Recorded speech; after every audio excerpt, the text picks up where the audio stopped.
angels waging war in the unseen realm. Global events fulfilling biblical prophecy. Eternal life. What lies beyond mortality? From analyzing the paranormal from a biblical worldview to the discussion of cutting-edge science and technology. Conspiracy, discovery, special investigative reports. Unafraid to explore the challenging issues facing humanity. Welcome to another edition of Skywatch TV. Special Investigative Report. News from Skywatch TV. Welcome. I'm Derek Gilbert in Studio A alongside Tom Horn and my best friend in the world, Sharon Gilbert. Some things to tell you about Skywatch TV, and rather than write it out in long form, we decided to sit down and turn on the cameras. Thank you, Joe, and just talk about these a little bit. Tom, you've put out an open letter to the people who have expressed an interest in Skywatch TV earlier this week, and basically we'll kind of be working from that just a little bit, maybe elaborating a little bit on some of the points in that letter. First of all, and I guess this is really big news, and especially in how quickly this all came about, Skywatch TV is now a 501c3 nonprofit organization. Yeah, and you know, of course, this was the first time I ever had to go through the process. You have to, in the application, it's quite lengthy. You have to write bylaws. We had to form a board. I mean, it was a great deal to actually forming a legitimate 501c3.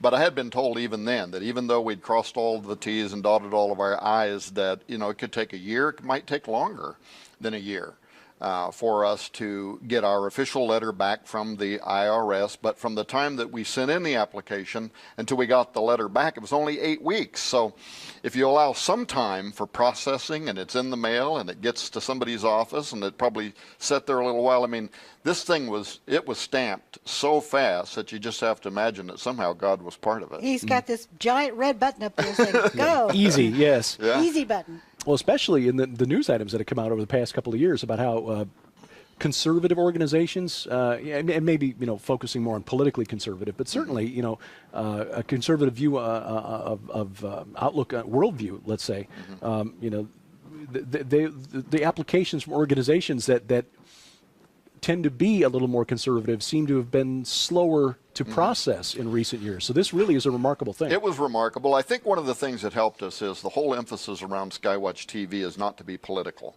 We're not going to use Skywatch Television to try to promote a particular candidate to an office, and that's where some of these type organizations can get into trouble. Why would we not do that? Well, why step down from a higher calling? Preaching the gospel of Jesus Christ is the dunamis, the Apostle Paul says in the New Testament. If you want to change culture, if you want to change lives, the power is in the preaching of the gospel. Yeah. Amen. And that's what we want to do. Of course, you know, get me going here, and all of a sudden we'll have a little revival going on. Amen. Yeah, hey, go. That would be You okay go. too, Yeah. right? Of course, we're limited to 33 We minutes. are. Yeah, okay. But yeah, I mean, it was that, and of course, you know, a few emails from people wanting to know whether we were a 501c. Because some people, when they make, you know, donations, they need their tax receipts at the end of the year. That helps them somewhat. And I've known plenty of people in ministry who they want to get a tax receipt from the federal government for that donation because it gives them more retainable discretionary revenue that they turn right around and put into other ministries. So there was that part of it. And then the other part of it is you cannot get on some Christian television unless you have that letter from the IRS showing that you're a 501c because they're a nonprofit. And so they can't put a for-profit organization in a nonprofit like the church channel.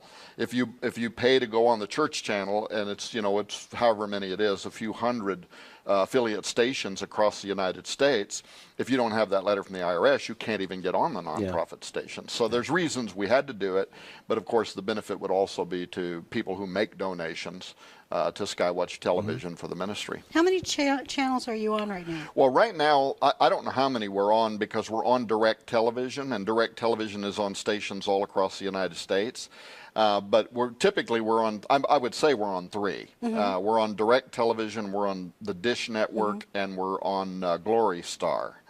Now, what's coming soon, and I actually think that this is more the future, not to say anything negative about direct television, but people want on-demand television, and I'm more excited even about our Roku channel, which we can talk about, I guess, in a moment. Derek spent a lot of time. He worked night after night on that. I can tell you that. I can watch him. It was way more complicated than what we thought it was going to be. Well, it's not a plug and play, but it is a. You're right. On demand is a big thing, and of course we've already got the YouTube channel that people can subscribe to, so it's there. But there's something about seeing it on the big screen. And being able to bring it up there in a hurry. And Roku has become the leader in the set-top box. There are others out there, but Netflix did a smart thing in developing the Roku box, and we will have a channel there shortly. It should be, we're hoping, based on the timeline they gave us, by the 15th of April. That it will be approved, and people can then, we'll of course put a link on the website at skywatchtv.com to show you where to go if you have a Roku account to add it to your Roku box, so that you can show, it'll show up there alongside all the network channels. You'll have a Skywatch TV button there. There'll be inside their categories for the weekly program, the flagship program, also the daily updates, which will begin shortly, and some short-form interviews that we'll conduct when we have guests in town. For example, Chris Putnam's been in town this week, and we got a short discussion with him. And there will also be audio only.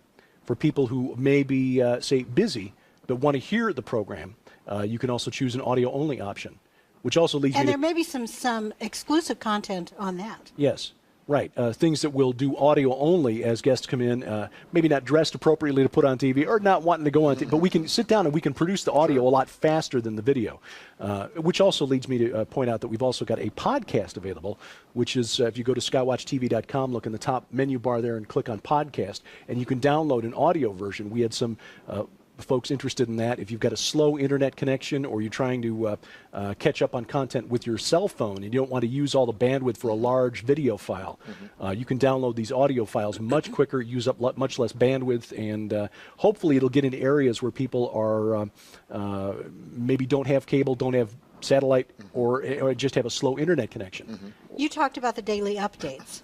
Now, you've been doing that sort of weekly since early this year. Is that what's in the sidebar at the website? Yeah, that'll show up in the sidebar at the website, and there'll also be an archive of those. Those will also be on the Roku channel and the YouTube channel. But you're going to daily. Going to go to a daily production schedule, which means having to really get after it. Now, is that mainly news? Well, yeah, looking at issues in the news, there will be some geopolitical discussion there, because when you talk about the Middle East, especially the geopolitical things happening there, there's always prophetic importance. Right. But some of the things that we see in the news today, and again, not trying to make it partisan, but for example, the reaction to the recent passage of the Religious Freedom Law, Restoration Act in Indiana and Arkansas. What does that mean significantly for us as Christians trying to discern the times and the seasons? We'll look at, and this will be your forte, looking at cutting-edge scientific research and developments. Science stuff. Yes. Sciencey stuff. Yeah, we'll take a look at pandemics that are forming in other parts of the world, whether or not they're, I should say, epidemics, and whether or not they will become pandemics. And we'll talk about the Skywatch Women's Show in a minute, because I'm going to get to that. But also, I'll be talking about anything, technology, science, anything that is new to pharmakia, which is a word, that Greek word that we, I think most Bible scholars know of, and it's one of the things we're told to avoid. And in fact, I saw today a story about a man in Florida, apparently a new street drug, sometimes called gravel, sometimes called flakka, I believe, and it's a it's a derivative of other drugs that are out there. It's one of the ingredients in bath salts, in fact, the street drug. It's only $5 a pop. Wow. So it's really cheap, and it literally causes users to believe they are being pursued, and their temperature, their core temperature, elevates to over 103 degrees, sometimes as high as 104, 105. So they strip off their clothes, and they're often found running naked because they really believe they're being pursued by animals, demons, other humans. This sounds a lot like what the media was referring to as the zombie apocalypse a couple summers ago. Yes, but it's worse. And it's becoming a real problem in Florida. Yeah. Well, these are the kind of things that we'll be keeping an eye on, because the mainstream media will report on these stories, but they'll filter them through a secular lens. Right. Yeah.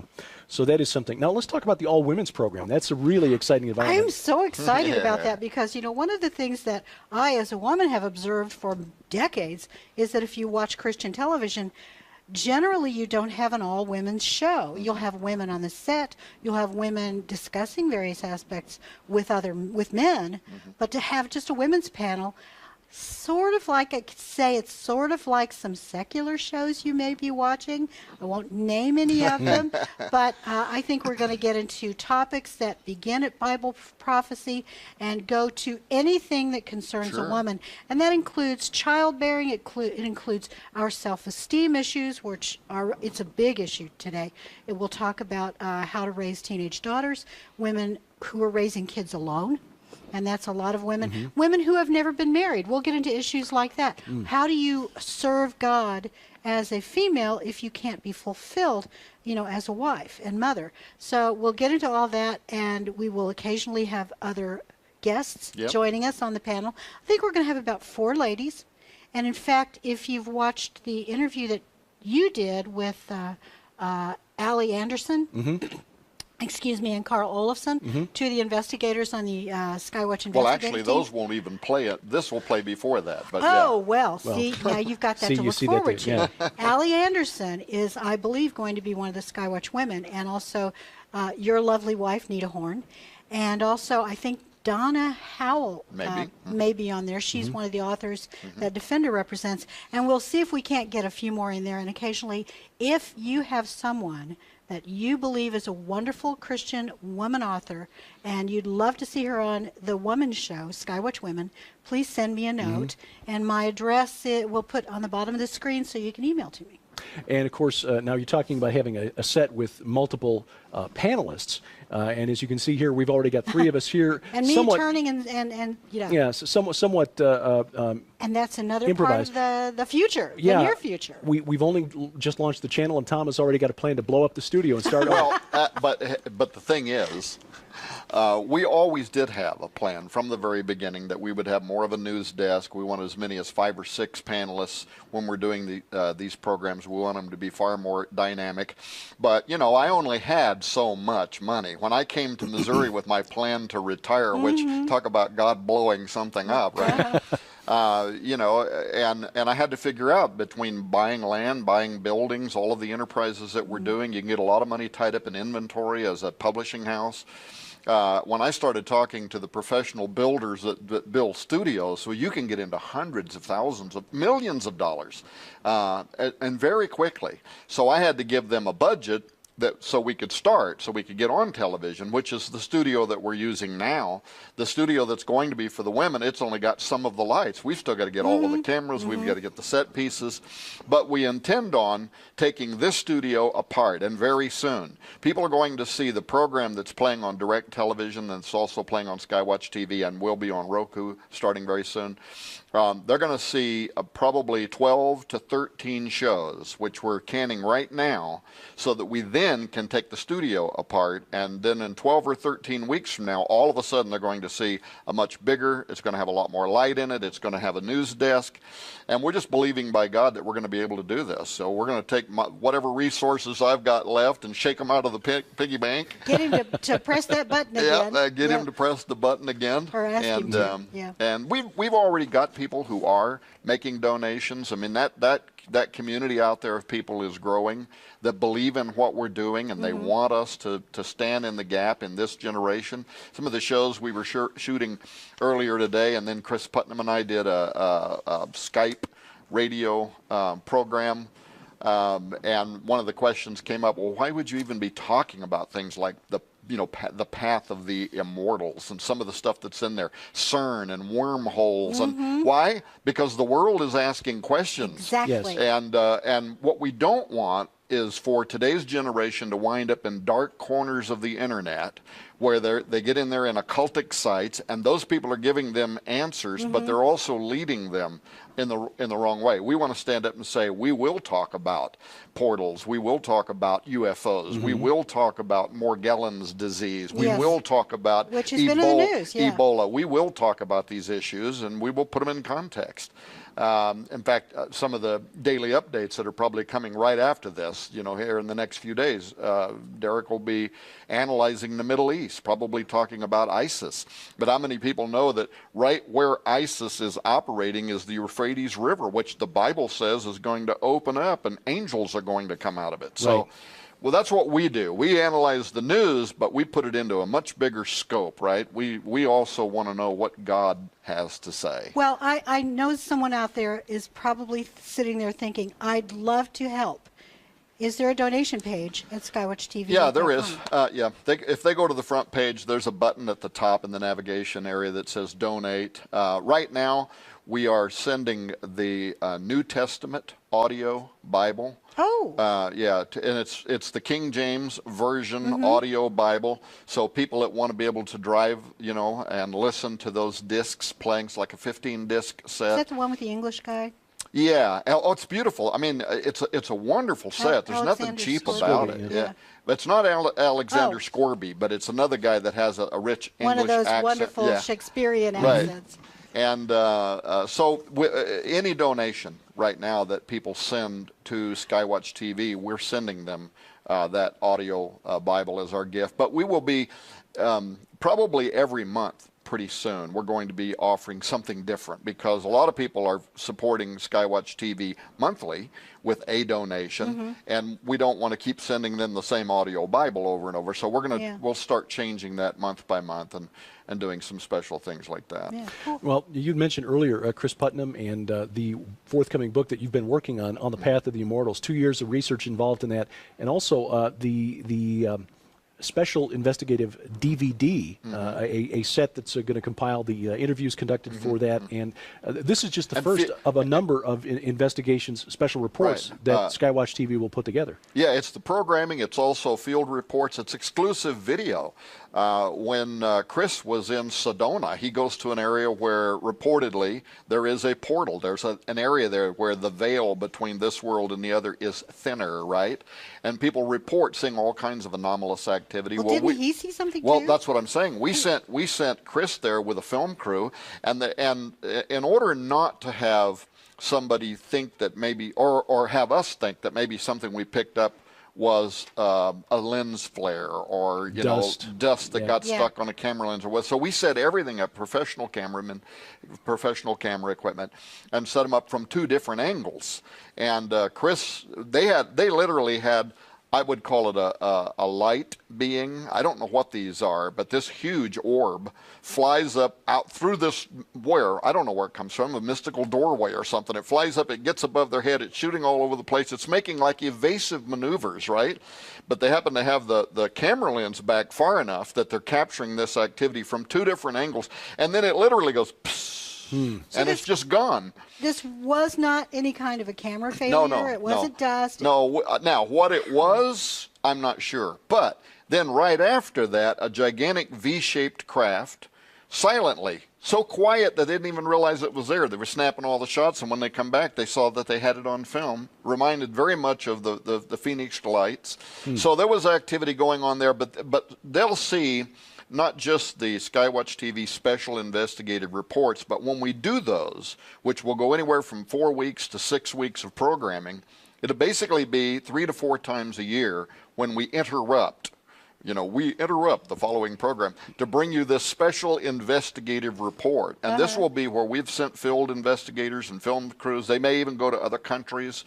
We already have a lot of ideas right now that are percolating. We would like the public to know that they also can make recommendations. So they could email recommendations. They could also tell us on our Facebook page. Right.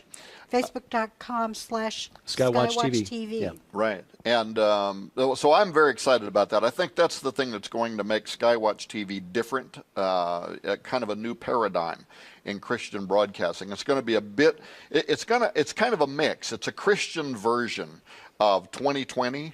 Of unsolved mysteries, you know what I mean? Yeah. And also just standard prophetic television. So I couldn't be more excited. A very big piece of that puzzle was the 2 of you coming here, Derek and Sharon Gilbert. I've known for years, your willingness to do some important things, to think outside the box and yet to maintain biblical orthodoxy. Because some people, they think outside the box, and pretty soon they're so far outside the box theologically, you can't reel them back in, right? Yeah, it's like the old saying, my mind is so open that my brain fell out. Yeah, That's right. Yeah. And, you guys were the pioneers of internet broadcasting and a lot of other things. Grandma and Grandpa, yeah. But, when you invited us to come out here, I think what really clinched it for us, because we've known you for 10 years plus, and we've known you in all sorts of circumstances, and you have always been faithful and true. But when you told us your ultimate vision, and you've laid it out at the website in your letter, but tell us about Whispering Ponies Ranch. Yeah. Well, this is where I wish Nita was here too. But yeah, Whispering Ponies Ranch, the idea is to create a retreat facility. We've already bought the land. We already have 150 acres. And it's in a location where it's not surrounded by housing, so it's very private. It's got big ponds on it that have fish in it. There's going to be prayer trails. We've already cut a bunch of the prayer trails in. There also will be therapy animals that will be used there. One of the things that I did, one of the last things actually that I did for the Assemblies of God in the Oregon District, was I was the executive director on a board called Camp and Conference Ministries. And they had a camp, a beautiful wilderness location in between two crater lakes. But it had fallen into disrepair. It had 20 years of deferred maintenance. And they were at a point where they would either have to just shut it down and sell the land or fix it.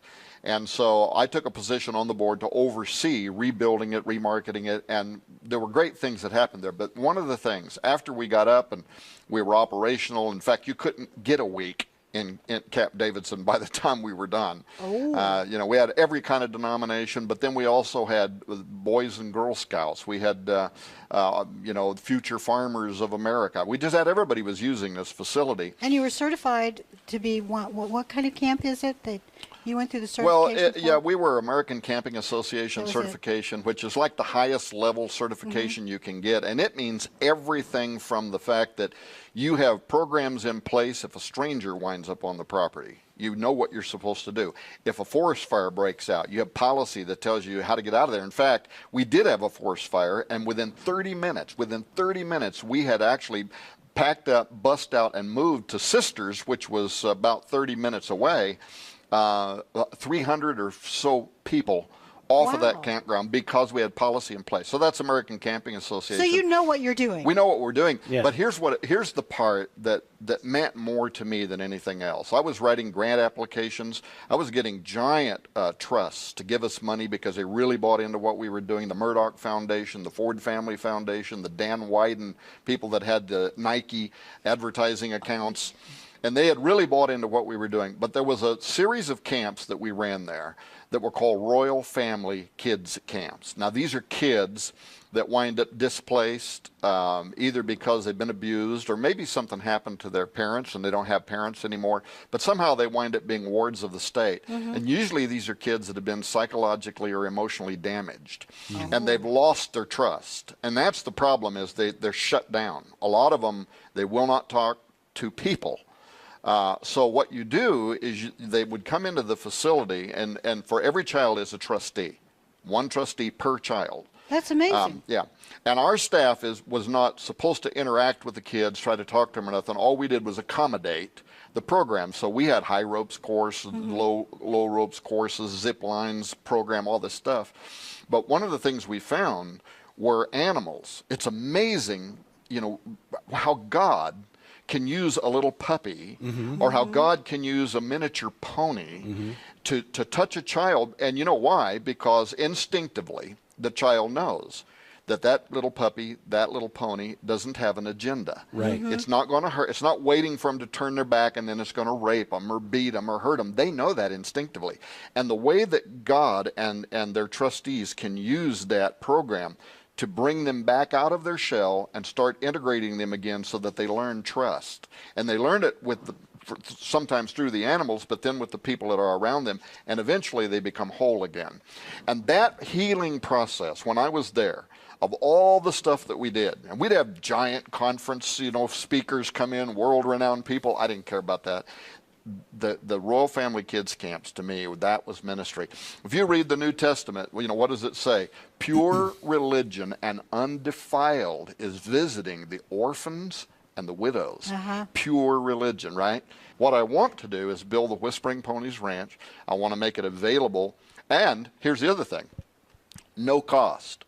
So I want to make Defender Publishing as profitable as it can be. I want to make Skywatch Television, you know, as broad as it can be, for the purposes of essentially scraping out of them any revenue that we can produce that would underwrite all of the expenses for groups to be able to come to the Whispering Ponies Ranch. And we're talking full service, food services, accommodations, courses, certified trained personnel that have criminal background checks, manicured landscapes on the properties. We want to provide a world-class facility where people can come, and it doesn't all have to be Royal Families Kids Camp. I mean, it could be a women's group, it could be a writers' conference. Yeah. Right. But at the heart of it is these ministries that take people that have been hurt or displaced or damaged. The other part of this plan ultimately is if we can raise additional revenue, we intend to. We're building. Well, we've already built the training facility. And we intend to use it for certifying dogs and things like that for like the veterans that need companion animals, and that's all a part of the program. So I can't go into every detail blow by blow, but the vision behind everything we're doing, the heart of it for me is I want to retire and I want to work for Whispering Ponies Ranch. Right? Oh, how cool. Well, and that's one of the things, as Sharon said, that really cinched it for us when we were shown your vision by your son, who took us around on a ATV and said, you know, here are the trails that are being cut. That's where the zip line's going to go. And we began to see what was going on. And we've seen the ponies and Nita's work with the ponies. And to us, it was like, well, you know, this is a no-brainer. Yeah. And so, you know, there have been some who've said, you know, boy, you just really stepped out in a leap of faith here. You had a good job working for a good company that pays well, great benefits. They got a retirement plan, and you're leaving that to go. It doesn't feel like a leap of faith at all. No. It feels like this is what we were supposed to do all along. Yeah, I believe that entirely. I believed it before you came. My biggest thought was, how am I going to finagle getting them here? What kind of a story do I have to weave, right? It's just been a joy. And the Lord has opened so many doors and made, he's escalated and just, you know, said, get it. He's got that button going. Yeah. Well, we appreciate your support. Again, check the website, skywatchtv.com, for information on how you can support if you're so led. And, of course, we look forward to bringing you more compelling programming, important information, great authors with important books on Defender Publishing, and, of course, all of that ultimately leading to the goal, the vision of Whispering Ponies Ranch. For Tom Horn, Sharon Gilbert, I'm Derek Gilbert, and this is Skywatch TV.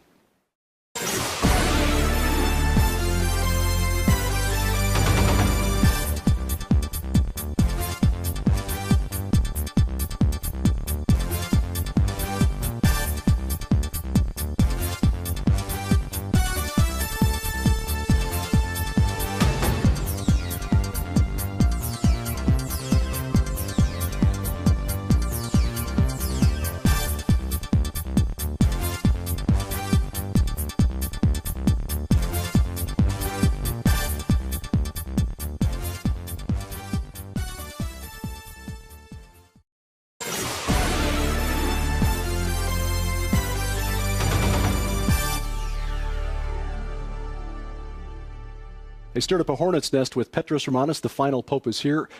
Turned up the heat with the book Exo Vaticana, and now they are on the third of a trilogy. Welcome to Skywatch TV, a daily video update. I'm Derek Gilbert. Our guest is Tom Horn. You and Chris Putnam, your co-author on those books, Petrus Romanus and Exo Vaticana, really stirred some controversy by suggesting that the Vatican knows a little more about, or thinks it knows a little more about what may be coming at Earth from outer space than they are letting on. Your new work, On the Path of the Immortals, still researching it right now. What direction are you going with this third of the trilogy?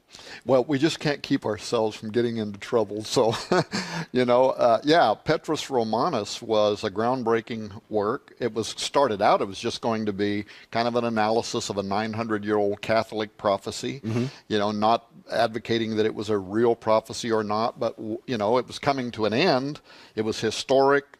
We had evidence that there were those among the Catholic hierarchy, among the curia that put stock in it. Maybe they were electing popes or not electing them based on if they could be seen as a fulfillment of that prophecy. So that's all we were going to do, right? We got involved in that.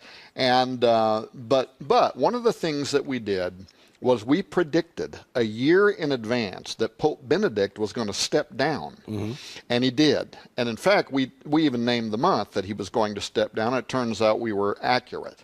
Well, when that happened, then all of a sudden the book went crazy. We were getting phone calls from all over the world, including from Rome. We had some of the Catholic media in Rome wanted us to fly over Rome to do shows, and we were warned not to go. I don't know if that was just, conspiratorial thinking, but we didn't go. But what happened then was we would be doing shows. We did your program. We were doing shows with Steve Quayle. And when they were call-in shows, people were calling in and they were saying, yeah, but what do you make of all this stuff the Vatican's been saying recently about aliens and alien life and some of their theology, and we would baptize aliens and they are our brothers, and people were curious about that. So we decided that we were going to follow up the book Petrus Romanus. We were able to set up a tour. We actually went to Mount Graham in Arizona, went up on the top of the mountain, met with the Vatican representative, the Jesuit that was there that day, climbed all over their advanced telescope, went to the radio telescope. There's actually 3 telescopes on the top of Mount Graham in southeastern Arizona. And then we went to the large binocular telescope, in which sits the notorious Lucifer device, right? And so that seemed to instead of answering the questions we went there to gather, it raised 1,000 more questions, because all the way from people saying, what? The Vatican has an observatory on the top of a mountain in Arizona? What are they doing over there? Exactly. All the way from that, all the way to what is the Lucifer device and why are they using it? Which took us back to Malachi Martin, when Art Bell asked him years ago, why is the Vatican heavily invested in the study of deep space on the top of a mountain in Arizona? And he said it's because they know what is approaching the Earth and that it will be of the utmost importance in coming years. Well, anyway, so we wrote a 600-page investigative book called Exo Vaticana that became our best-selling book. But now we're on a third book, and to answer your question, why? Because when we first went to Mount Graham, I had assumed that the reason that the Apache Indian and other indigenous tribes had filed a federal lawsuit actually to try to stop the Vatican and NASA from building that observatory on the top of that mountain, I had assumed it was because it was sacred ground to them, in the sense that their mothers and fathers for hundreds of years had lived on the mountain and died on the mountain, and therefore it's like a graveyard or something. It's holy ground to them. And we found out that that might be the case, but that was not the case. The big issue to them was that Mount Graham is one of 4 of the most holiest mountains to the indigenous people in the United States of America. And as far as the American Indians are concerned, one of 4 of the holiest mountains in the world. Well, then we wanted to know why. Why is it a holy mountain? And to put it in our modern lingo, it's because it is for them what we would call a stargate. A specific geographical location where things can move in and out of our 3-dimensional reality. In fact, we could talk about their creation myth and the role that these mountains played. And that's why they didn't want the Vatican to go up there. So, because we learned that after we wrote the book, Exo Vaticana, it put us right back in a position where, okay, we've got to finish this investigation. And I don't know how much time we've got, but Chris has been investigating hot spots, locations. I'm actually leaving on Monday to go to the Navajo Nation, where we'll be meeting with some of the elders of the tribe there. Maybe we're just digging another giant hole with 1,000 more questions. But we have actually filmed some phenomenal stuff. I mean, his theology actually got upgraded. He never believed in things like orbs. He thought it was all just a big joke. Tricks of the lens. Tricks of the lens, until they went there and specifically set up 2 cameras so that you wouldn't get a trick of the lens, and had an orb come down, hover over their head, watch them flit about, and then just literally dissipate, and film from 2 different angles. Both cameras. Both cameras. Wow. Followed by an enormous triangular ship that then came through the air very slow, very much like the Phoenix Lights type ship, which they also filmed, and we'll be providing that film on a future program on Skywatch TV. Okay. Now, the idea of portals, the only example we really see of something like this in the Bible is the account in Genesis where Jacob falls asleep and sees the ladder with the angels climbing up to heaven, climbing down again. What sort of scriptural evidence? I mean, is that it, or is there other? Are there other hints, clues, passages in the Bible that support the idea that there are places on earth that literally serve as gateways between this world and the spiritual realm? Yeah, I mean, I think actually there are numerous examples. I gave a presentation at Strategic Perspectives not long ago where I mentioned 7 or 8 of these out of the Bible. And, you know, sometimes I might be uncomfortable using the term portal. Yeah. But if you specifically are talking about a high or sacred location, then you can see Moses going up one of the mountains, specifically Mount Sinai, where he is to meet with God.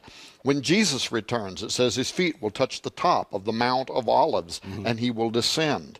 The extra biblical book of Enoch, which of course is still in some versions of the Bible, talks about the watchers who descended onto the top of Mount Hermon, and that from Hermon they come down into the valley of the plain. And interestingly, later on, Nimrod, this big rascal who shakes his fist in the face of God, goes specifically into the plains of Shinar and builds a tower. And what does it say? They intended to build a tower whose top would reach into, and the Hebrew there is Shamayim, the dwelling place of God and or watcher level angels. And God himself says they will accomplish what they have imagined to do. And so he comes down and confuses their language. Now, in our modern lingo, people would say he went there to build a stargate, a portal, some kind of angelic technology that we can barely comprehend, but something that God said they will accomplish what they have imagined to do. They're going to pierce the veil. So in terms of the American Indians, they have a long history, and they commonly will simply refer to them as sky people, but they're not all good. We, in our language, would talk about this as angels, fallen angels. They also describe coming through those portals these owl-like men that look very much like alien grays, and their shaman call them bad medicine. They're to be avoided. It's very interesting that you mentioned that, because there's a little type of figurine. It's a class from Mesopotamia, ancient Mesopotamia, that look very much like the character from Close Encounters. No, not Close Encounters. E.T., the Steven Spielberg movie, with the really big eyes. And these little figurines look just like that. They're called eye idols. And it sounds like, if you're talking about a creature with oversized eyes, owl people, that this may have been a global phenomenon. Well, yeah. In fact, you know, I mentioned on Monday I'm headed for the Navajo Nation. One of the Navajo elders, he's one of 10 in their hierarchy, is a 92-year-old native, but he is a convert to Christianity. And get this, by the way, he was a code talker in World War II. So I'm really looking forward to visiting with him. But he is going to tell us their creation myth in the Navajo language, and then also in the English language, and we'll be providing that on film. We'll probably put it in the Navajo language with the subtitles below it. But in a quick nutshell, their legend says that in the time before time, a giant silvery disc came down over the top of the mountain, and in it sat a bearded man. He was the creator, and he began creating all life on earth. But soon after, another man comes through the portal, but he's not really a man. They said he's a dragon, disguising himself as a man, and he is a deceiver, and he begins deceiving all the peoples of the world. Soon after that, giants start coming through the portal, and they start sweeping across all the Arizona basin, you know. It's the book of Genesis. It's the book of Genesis. Well, in fact, they cry out to the great God, and he sends a flood that wipes out all the giants and sweeps their bones under the hills. Of course, then this goes into what? The Smithsonian cover-up because the Mexican invaders and then the English, and they come here and they start going to all these sacred mounds, digging up these giants and hiding the bones. But yeah, so the title of this third book, because I know that today we're not doing a show on it, we're really just kind of whetting people's appetite to know what Chris Putnam and I are up to. The title of the book is On the Path of the Immortals. Chris is doing some fabulous research, some of the most cutting-edge research right now in quantum physics and theoretical physics. What's happening at CERN? CERN's own physicists are telling us what they're looking for. They're looking for parallel realities, and they want to open a doorway through which they say we may send something or something may come through. Well, that's... What could possibly go wrong with that? Yeah. Well, we're looking forward to seeing the results of this. On the Path of the Immortals, this will result in a book, but also a 4-part investigative series on Skywatch TV. Yeah, actually, we've already shot a lot of the film, experts from around the world talking about everything from aliens and UFOs, but from a biblical world view.